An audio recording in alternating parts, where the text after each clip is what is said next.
an all-ticket crowd with a limit of around 56,000 for what, even in mixed times for these two clubs, is still one of the genuine occasions on the domestic football calendar. And in this crackling atmosphere, 21-year-old Mike Duxbury starts a league match for Manchester United for the first time. And he's the only player among the 22 in the starting lineup today who's making his first appearance in a Manchester derby. He replaces the injured Lou Macari in a United side still without Ray Wilkins, Kevin Moran and Joe Jordan, who plays in the reserves today.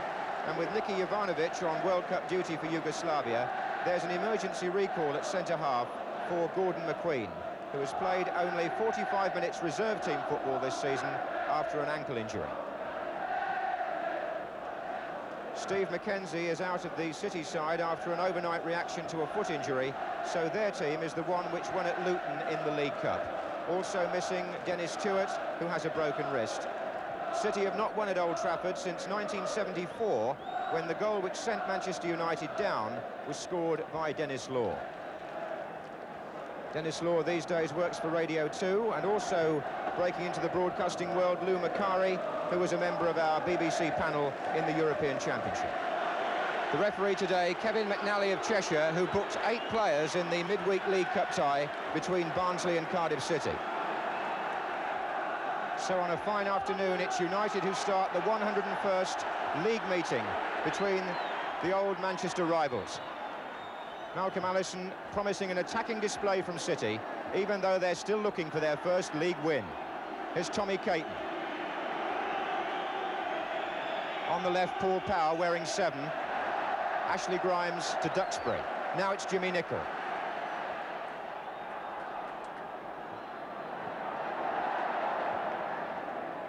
Thomas. Oh, given away to Bennett. And that was Gordon McQueen's first touch. And I honestly don't feel, and I don't think he does either, that Gordon McQueen is anything like match fit. Malcolm Allison on the end of the row, Tony Book on his inside. Daly. Powers made a run in from the far side. This is Reeves. Bit short, oh no, it wasn't, because Albiston hesitated as well, and in the end, in trying to make up the ground, he gave away a free kick for a foul on Daly.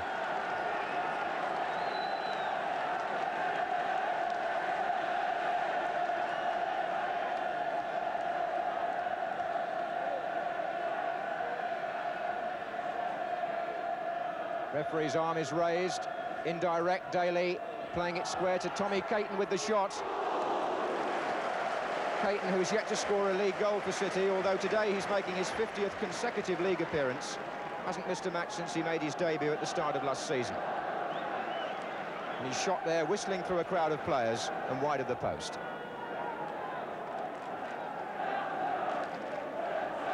And McQueen finds Albiston. In turn, down to Thomas. Foul by Booth.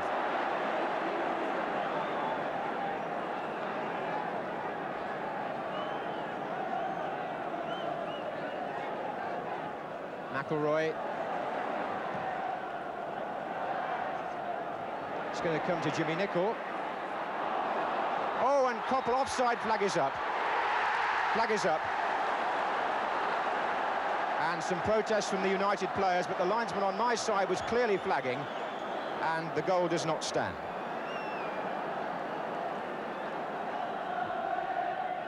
This is Caton. Oh, he's given that away. McElroy. And Caton makes up for it by halting McElroy, but for how long? This is Duxbury, wide to Nicholl. Koppel.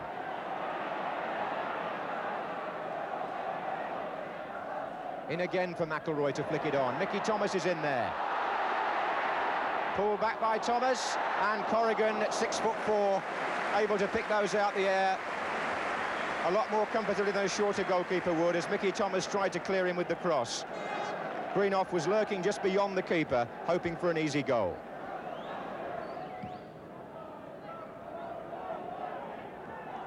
On by Henry, and Bennett with Albiston, and a foul from behind by Albiston.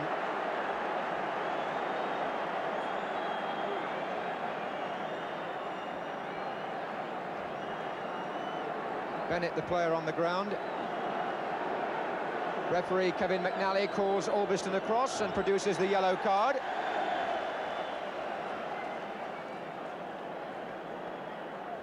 And the two offences for which referees are on the lookout at the moment are dissent and the tackle from behind. They've been asked to tighten up on both those, so Albiston is cautioned.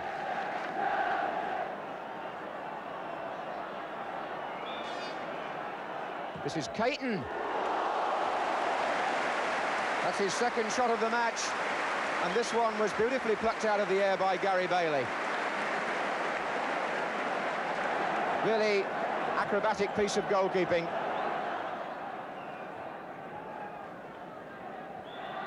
Foul by Caton on Greenough.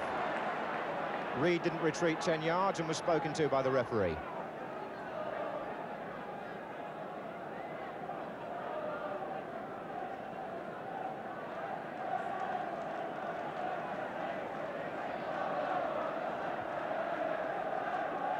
There's Greenough.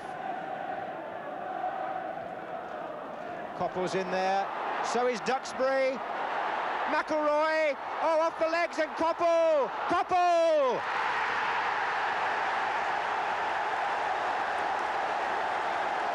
Steve Coppell, a scorer. Manchester United in the lead. And the City penalty area then was like a bagatelle table. The ricochets were going in, one after the other. McElroy got in with a header. Coppell tried the first shot, and when it came back yet again, Coppell smacked it in. 31 minutes gone, and Steve Coppell scores his second goal of the season.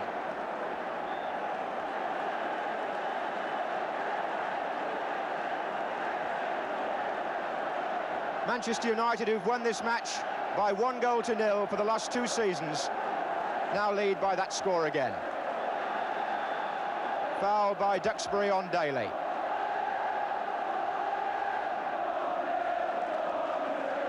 And it's the Stretford end packed with United fans as Manchester City prepare to make a substitution, and David Bennett hasn't recovered from the tackle by Arthur Albiston, and we're going to see Sugrue when we can get him on. Paul Sugrue, signed from Nuneaton Borough towards the end of last season, played in the last City win actually in the league, the last game of last season against Ipswich, and he's going to come on in place of David Bennett.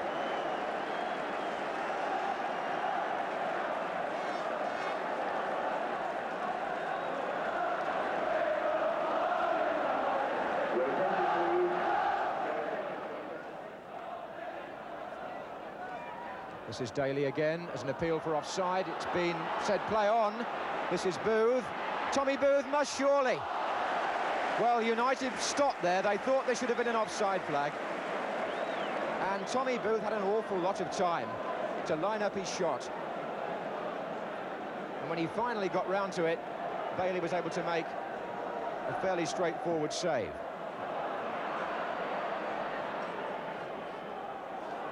Here's Booth again.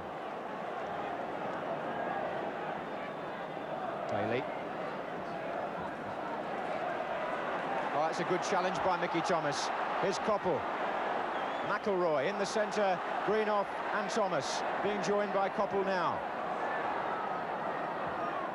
Low into Coppell. Thomas, good save by Corrigan. Thomas, who scored from that similar position in this match last year.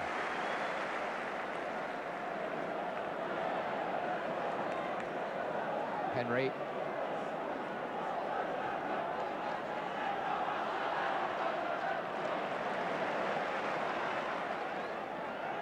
And now Nicol.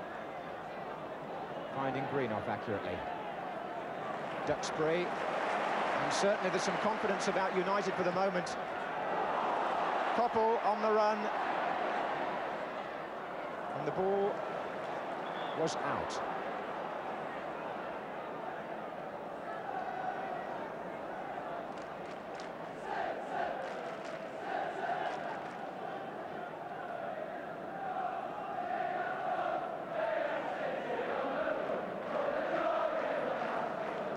Five minutes left in the first half. Manchester United 1, Manchester City 0. Free kick, McQueen again from the back on Reeves.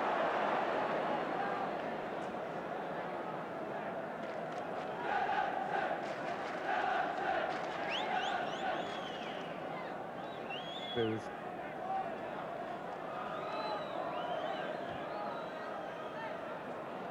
Power. Caton is well forward here. This is Segru. And that's also a foul.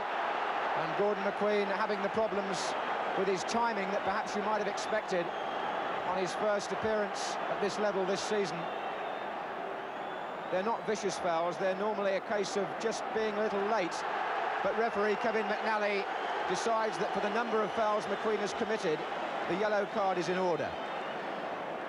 So now two Manchester United defenders, McQueen and Orbiston, have both got to be very careful about offending again.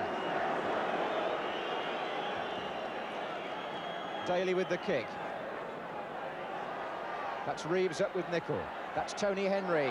This is Roger Palmer. Deflection off McQueen.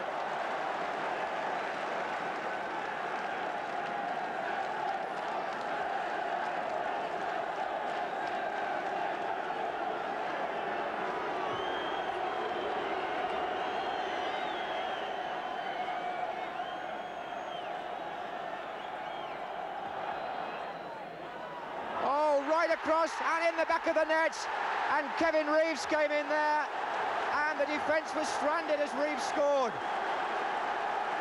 43 minutes gone,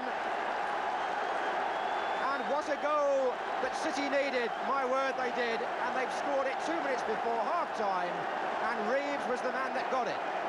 Daly took the corner, the big men took the defenders out the way, and Reeves came in as the goalkeeper missed his catch to head the ball through.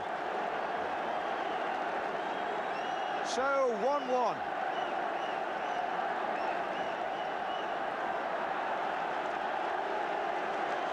And it's the turn of the City fans to celebrate.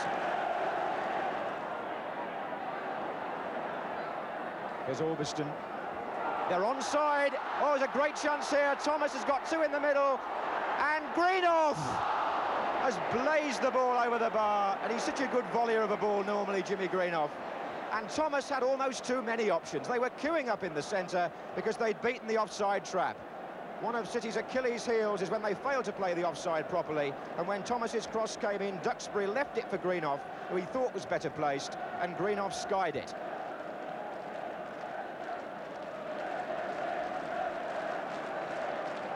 So he's still looking for his first goal of the season, Jimmy Greenoff. Palmer to Segru.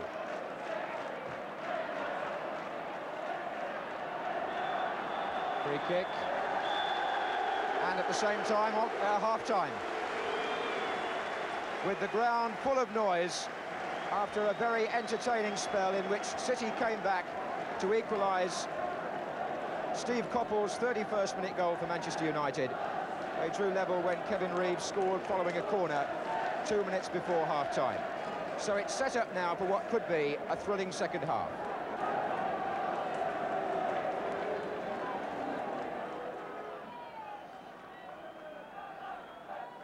Well, that goal by Kevin Reeves, number 11, was only the third that United have conceded in the league this season.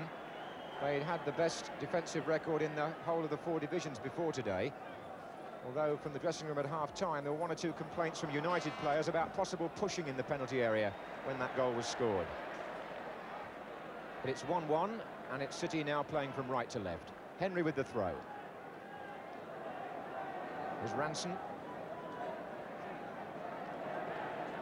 Henry, and away by McQueen. That was Orbiston.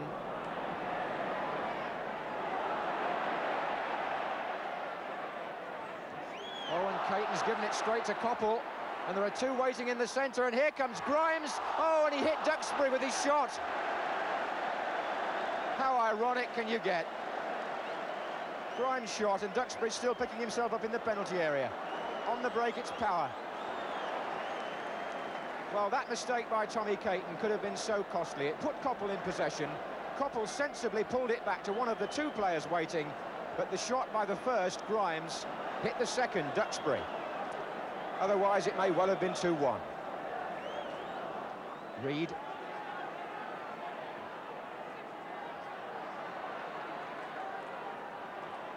Oh, and Booth got himself in trouble there. Koppel. 5 United players forward. McIlroy trying to work the dummy to get Thomas in. It's going to come to Nicol. Greenoff coming in from beyond the far post. And Caton, a brilliant header out as Thomas came in for what he thought might well be the second goal for United.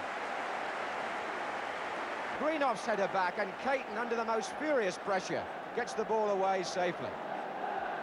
But United are forcing a string of corners, and they're pulling at the nerve ends of the City defence. Headed out this time by Booth to Koppel. And again McQueen comes in. This time he fouls Corrigan. And there's a handshake, because those two big men don't complain about fair physical contact, even when, in a case like that, it becomes technically unfair. McQueen went for the ball at first, then collided with the goalkeeper. Daly. Koppel. Duxbury's got Thomas going down the outside, taking on Ranson. Corner.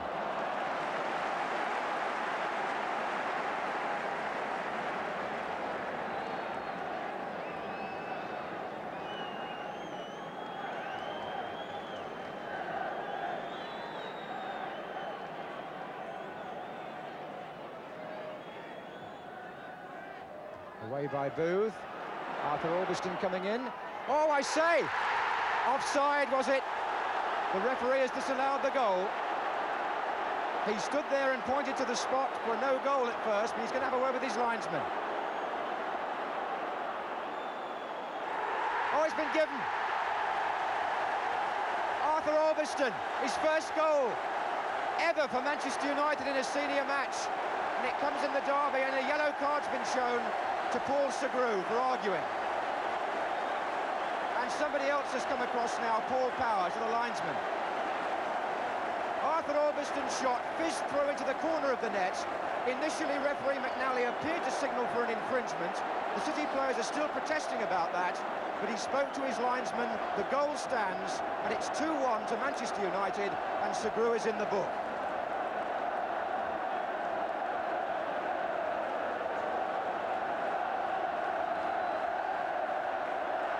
So again, events turn against Malcolm Allison's team as Grimes gets the ball for United and finds Koppel. Grimes again. Nicol. Greenoff is coming in on this. In fairness to Manchester United, they've had nearly all the play in the second half, and on that basis, you can't deny them the lead. So Malcolm Allison sees his side go behind for the second time in the match. David Bennett there, who was playing at the start and was taken off injured, just standing up.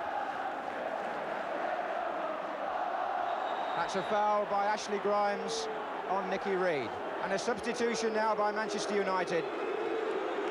Mike Duxbury is coming off, and the Irish international Tom Sloan is coming on. Applause for the contribution of Duxbury, who played in place of Macari. Number 10. So a taste of the big match atmosphere for Tom Sloan. Caton with the kick. Booth is coming in. Koppel. And McIlroy is free on the left, and they've got 3 in the centre if he can get the ball in. Grimes has gone to the left now, and Sloan to the right.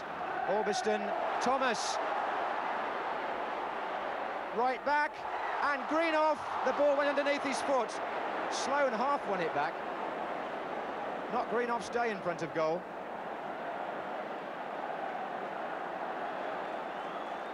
Offside this time, without a doubt. Jimmy Greenoff, who might have had 3, actually, with a bit more luck.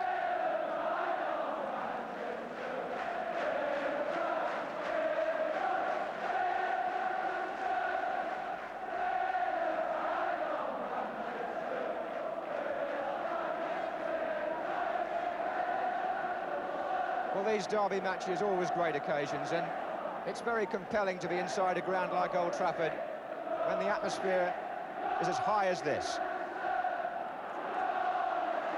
Grimes to Sloane. Down the line is Greenough. Coppell is in the centre.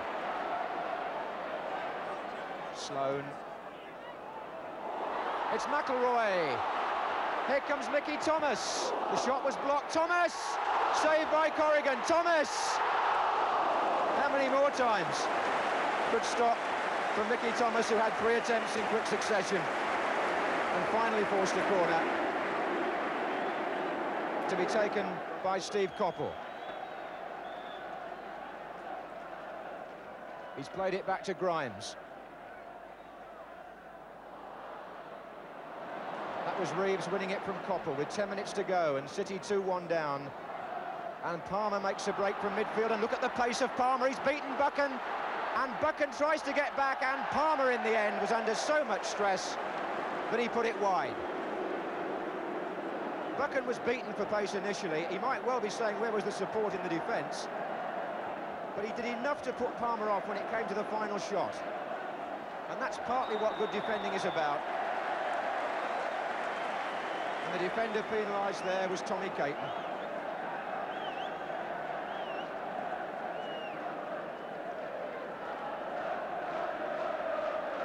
Well, it really has been United all the way in the second half.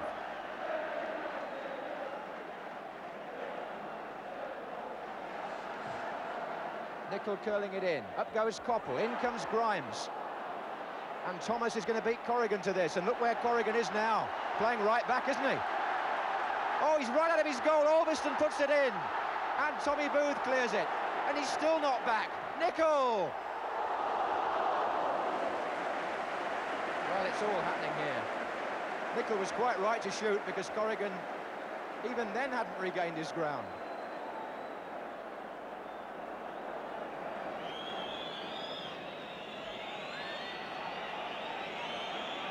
And the United fans impatiently whistling for time as Ranson comes forward for City and finds Tony Henry. There are 3 coming in on this. Oh, and Bailey was caught out. It hit the outside of the upright. Tony Henry it was. It swerved in and Bailey was covering the far post, and the ball hit the outside of the frame of the goal and rebounded to safety. Buchan has made a mistake there. Play on, away by Sloane. And that was a moment of indecision by the United goalkeeper, and he was nearly caught out. Power. Caton climbing. Here's Palmer with a great chance. It's there! Palmer has equalised for City with just a minute to go. And what a finish here.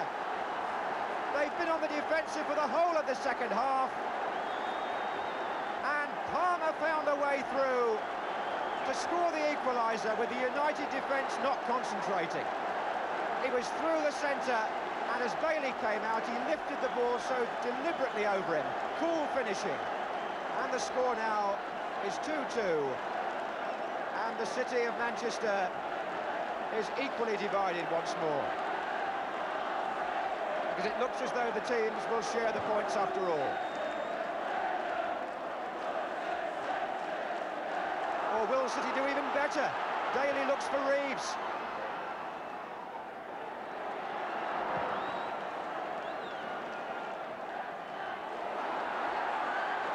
Coppell to Sloane.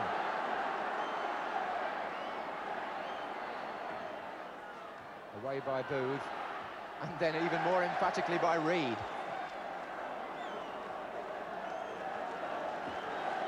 But this match has produced some really good news for football, because the attendance is the highest in the Football League this season. Up on the scoreboard, 55,926, and that beats by about 1,600 the previous highest for the Manchester United-Middlesbrough match on the opening day of the season.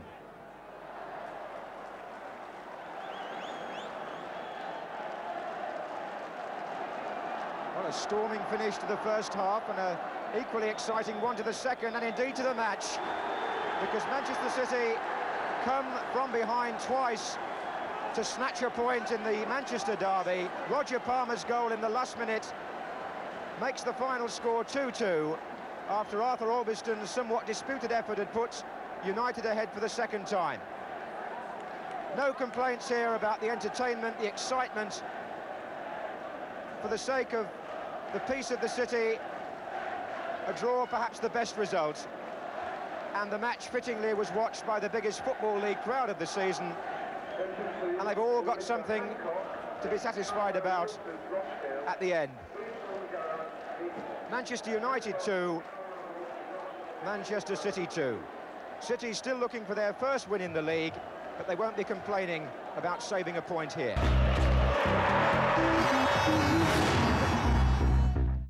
Well, now for our mini-match, and the visit of Fulham, relegated last season, to Portsmouth, newly promoted to Division 3. We join the match in the first half. Portsmouth, playing from left to right, are in the white shorts. Your commentator at Fratton Park, Tony Gubber. McLaughlin, he'll hoist this surely, looking for the big men up front. Perrin's there. Bryant, oh, nice control. But he wasn't fouled according to referee Mr. King. This is Beck. Beck tries one, and that's the best effort of the match so far. John Beck. A bit surprised to be given space to get in the shot, and Miller had to make a good save.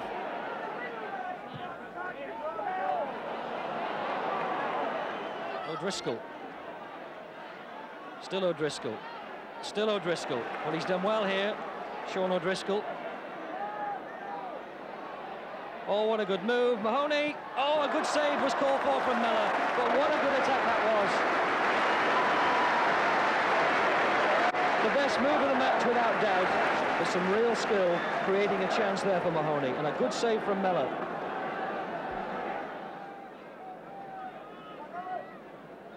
So Fulham now with this corner quickly taken by Beck. And it's in, is it? Oh, off the line by Brisley. But what a clever back heel by Davis. But Gordon Davis, the Welshman, showing real anticipation there. With his back to goal, Mellor was beaten, and Brisley had to clear with his head. Well, those were the closest goal-scoring efforts in the first half. We rejoin the match now in the second half. Rodgers with the corner. It's time for the near post. Hazelwood's underneath. Well, it hasn't gone yet. It's still in play. Gary Peters. Oh, it's a good ball for Davis to chase. Miller's come a long way and uses the head. Well, unorthodox, but nonetheless effective. Rodgers hustled out of it, but unfairly. Well, Peter Mellor in the Portsmouth goal has never been slow to come off his line and play the ball outside his own penalty area. In fact, he's way outside his own penalty area now, having sprinted out to retrieve the ball, anxious for his team to get on with the game. Portsmouth's club captain, Gregory.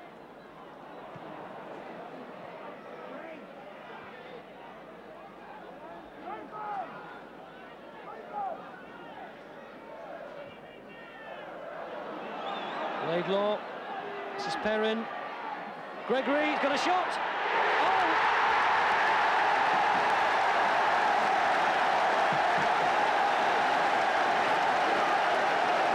David Gregory made it look easy, but he had to keep his eye on that ball all the way. Now, what can Fulham produce to counter that Portsmouth goal? Their fifth corner and their first in the second half. Brown. Davis was there, and it's off the line by Brisley. So, once again, a goal line clearance. And Portsmouth haven't got it away yet. Well, they have now. Quickly taken, Beck. Gordon Davis. Turned into Alan Garner. Well, what has Howard King given? It was just on the edge of the box. He's given obstruction, it would appear, against Garner. Beck on the ball. Locke standing there. Davis in the wall, and Mellor makes a good save. What a save from Peter Mellor, because he could have seen very little of that, and he must have seen it late. The free kick inside the penalty area, driven really hard by Kevin Locke, through the wall, and Mellor had to make the telling save. Well, Peter Mellor there, in other years, a warm favourite at Craven Cottage, doing his old team no favours at all at Fratton Park. And those 2 points put Portsmouth fourth in that hectic contest going on at the top of the third division, where 4 points separate 12 teams. But in the first division, Ipswich Town had opened up a gap of 3 points before yesterday, and as many of their supporters had reminded us, it was time we took a look at them. Their opponents were last season's League Cup winners, Wolverhampton Wanderers, and your commentator is David Coleman. Two good friends who've both captained England meeting in the centre circle. Emlyn Hughes of Wolves and Mick Mills of Ipswich. Emlyn now 33, having played for England 62 times, and Mick Mills, who's 31, still in the England squad and with some 30 caps. Hughes leading a Wolves side that shows 4 changes from the team beaten at Aston Villa last week. Derek Parkin, Peter Daniel and Andy Gray are all back, and Wayne Clark, the teenager, replaces John Richards as striker. John is now sub. Ipswich Town, with only 3 goals conceded in 7 matches and just 1 point dropped, 13 out of a possible 14 points, they are at full strength, and 10 of the players have been capped at various levels. Indeed, the only non-international is the goalkeeper Paul Cooper. The sub, happily injury-free after a succession of troubles, is another international, Kevin Beattie. Clive Thomas, the international referee, at familiar posture, starts the game with Wolves playing from left to right. Wolves desperately in search of a win or a point anyway. They've lost their last 5 matches. 3 in the league, 1 in the League Cup, which knocked them out as holders, and 1 in Europe. Some speculation about the future management structure at Wolves during the week, but John Barnwell, the current manager, says there'll be no changes, and he and Richie Barker, the coach, will continue as usual. Along the lines, they won in the League Cup last year, and also they brought them to 6th place in the first division. Jeff Palmer, Clark, Brazier. Colin Brazier, obviously displeased. Butcher to number 11, Gates. Foul. Peter Daniel.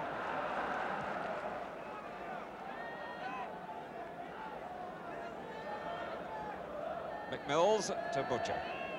Along the back 4 to Burley, with Osmond being missed out. It's Mariner. Right under pressure straight away from the Uruguayan Villazan. That's Gray.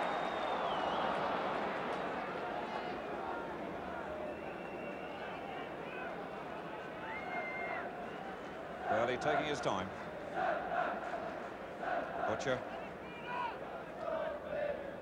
Mills. Daniel. Atkins. Foul. Clark quickly taking it. It's the wrong place, but he was so hurried they get no advantage anyway. Daniel quickly in. Number 6, Brazier. Palmer.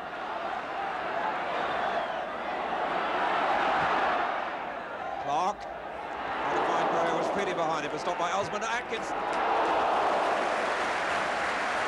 Hugh Atkinson again in the move. Born in Dublin, just establishing himself with the league side last season, and now brought in for the last 2 matches.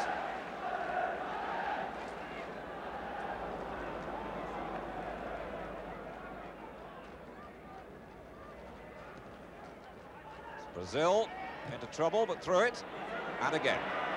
Number 8, Muren. Parkin settling for safety.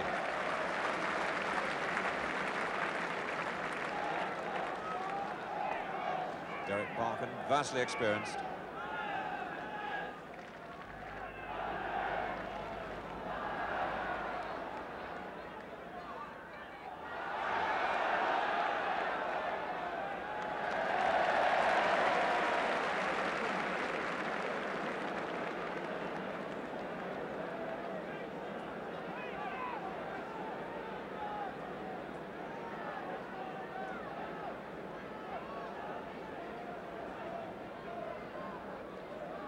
Hughes the kick.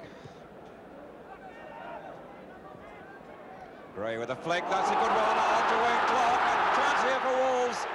And just delayed a rather long time, Cooper got to it, and they've got a corner out of it. What a real chance there for Wayne Clark. Flicked on, Clark was there feeding off it, Cooper out very quickly, and Clark hit him.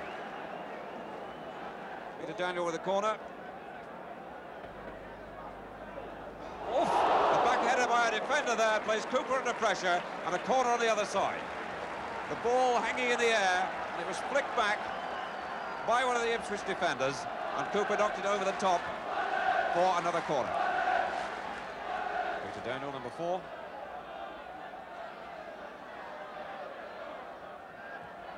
Up to the near post to Brazier, and it's gain awkward. And Gray hit the post. Oh. Still the danger hasn't passed, but his ricochet's now onto Parkin. That was Eve's shot blocked, and really Ipswich so lucky to escape there twice. Parkin with a cross. As Butcher's header away. And this time, Atkinson keeps it in. Good cross too. Gray again, and this time it's wide. The danger passes. Gray, can't believe that happened then. The ball from the corner was knocked back by Brazier. It was hanging around, came back out of Gray, who hit it first time, and it came back off the woodwork.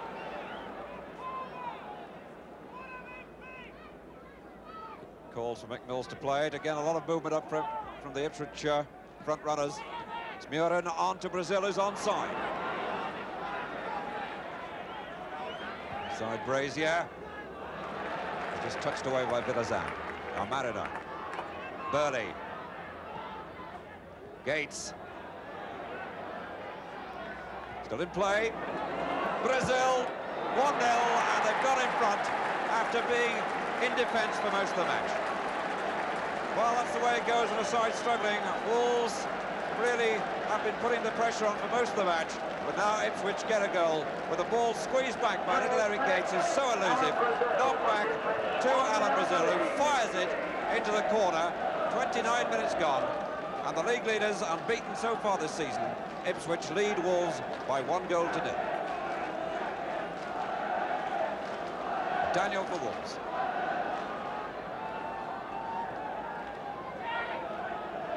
Two other Wolves players already looking very dismayed and very disappointed. They really have had the chances, but they've not come off. Oh, that's Gray behind the defender. He just couldn't make up his mind what to do. Butcher caught. Gray got behind him, and then, uncharacteristically, seemed uncertain. Cooper's challenge just enough, and the ball hooked wide. Villazan's header. Nice work. Brazier, Muren got to it first, though, and a throw to Wolves. Villazan.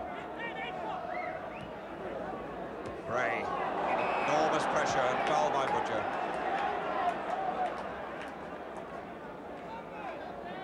They're not finding Gray easy, but then central defenders never do. The two have got to mark him, Russell Osman and Terry Butcher. And Butcher going with Gray again. He's going very wide.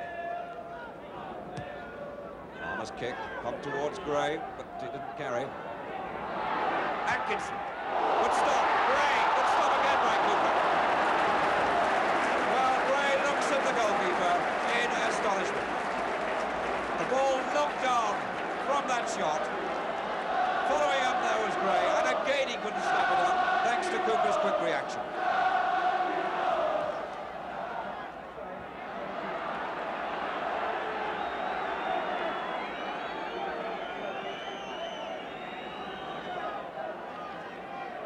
Hughes.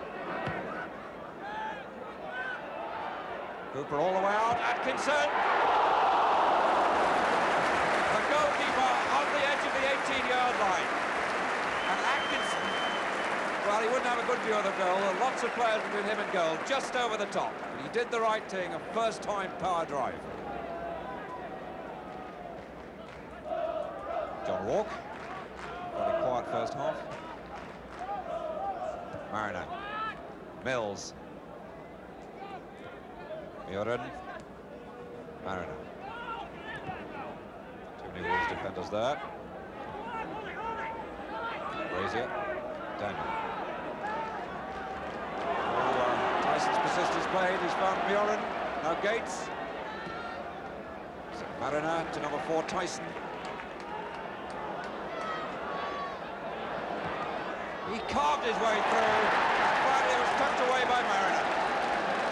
Well, that was quite remarkable. Tyson, so cool and composed, just carved his way through, waited until he'd got room and time, crossed it quite deliberately, and Mariner put it away.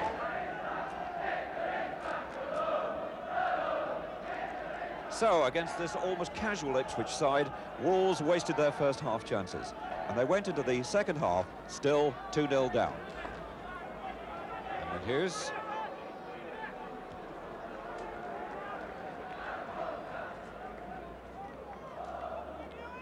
Villazan.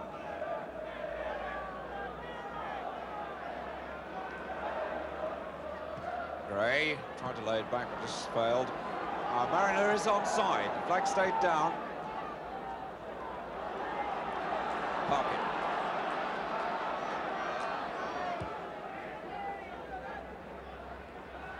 Won by Mill, but he's only found Clark. Now Gray, Clark, neat interchange and a good save by Cooper. That was a fine piece of play, particularly between Gray and Clark. The interchange was perfect. Freed Clark for the shot, and a fine save by Paul Cooper. Gates. Mills. Murin. Walk. Malaeves.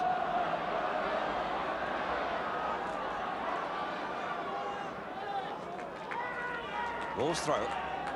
Hughes. Peter Daniel. Cameron Hughes has stayed up. Awkward that was, right off the top of the bar.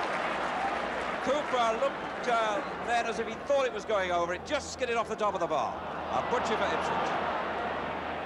Mariner. Gates.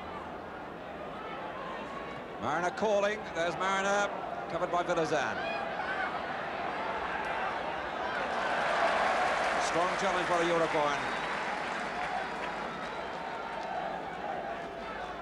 Had a spell in the Spanish second division after leaving Uruguay, and he came from Spain to Wolves. Certainly, although he doesn't speak the language, he doesn't seem to be having too many problems with the rest of the defence at the moment. Now Murin with the corner. Oh, pumped hard and long. There's Walk. Oh, what a shot by Osman. A fine save by Bradshaw, who tacked the ball and saw the danger. The ball knocked across to Osman.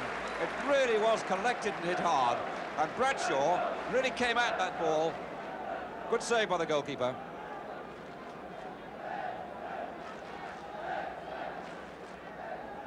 Now Mills with the corner. Daniel, it was who knocked it back. Didn't intend to. Walk. John Walk has been in such remarkable goal-scoring form recently.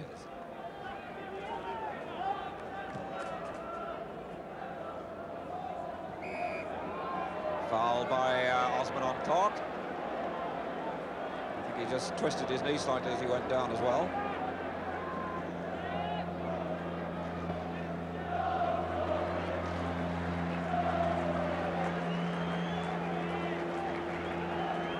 John Richards waiting to see if Wayne Clark is all right, and Wayne Clark is not.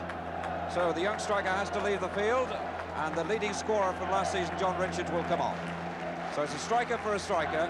Wayne Clark a bit unlucky. The challenge wasn't all that serious. It was clearly a foul, though. And Clark has to go off, and John Richards, who was top scorer for Wolves last season, comes on. Richards has only scored once this season, which is why he's on the subs bench. Got half an hour to make an impact on the match and receives a tremendous welcome from the Wolves supporters. Pump towards Gray, but too long. Mills behind him now. Brazil for Ipswich.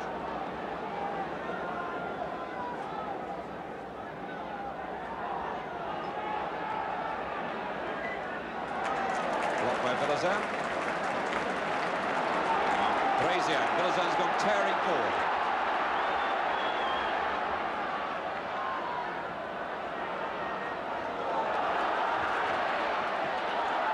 And so some tangle there with Osmond and the Eaves, or Richard rather, Atkinson. It's George Burley to number 8, Muren. Ipswich playing their way out of trouble well. Now Marino. What a good ball to Brazil, who was trying to find him there, but cut out well by Palmer. Now Daniel. Gray. And suddenly the crowd have come to life.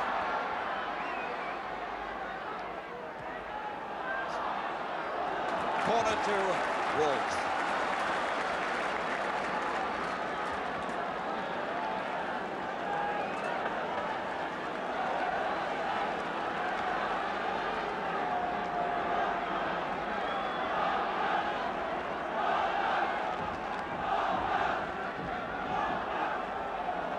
Brazier ignored, this time it's pumped towards Gray.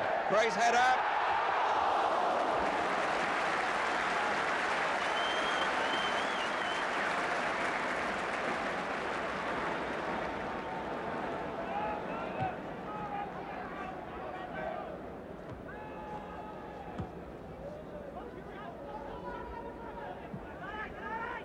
I'll park it for Wolves. Gray, Eaves.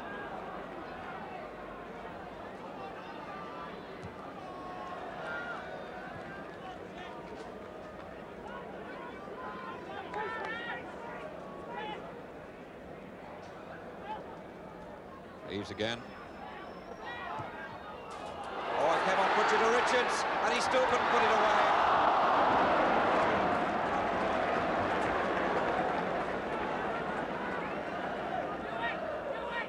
Difficult times for the Wolves manager John Barnwell and coach Richie Barker. Must be reflecting on what might have been, because the chances were there for the taking in the first half.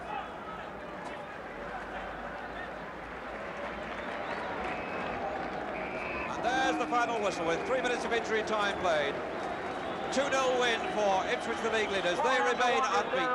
A composed and calm performance by the league leaders, with the confidence of Wolves evaporating after those misses in the first half. So Wolves and their manager John Barnwell leave the field, and John Barnwell looking pretty grim. That's the Wolves' 6th defeat in succession. They had the chances in the first half, they didn't put them away, and they got a lesson in finishing from Ipswich.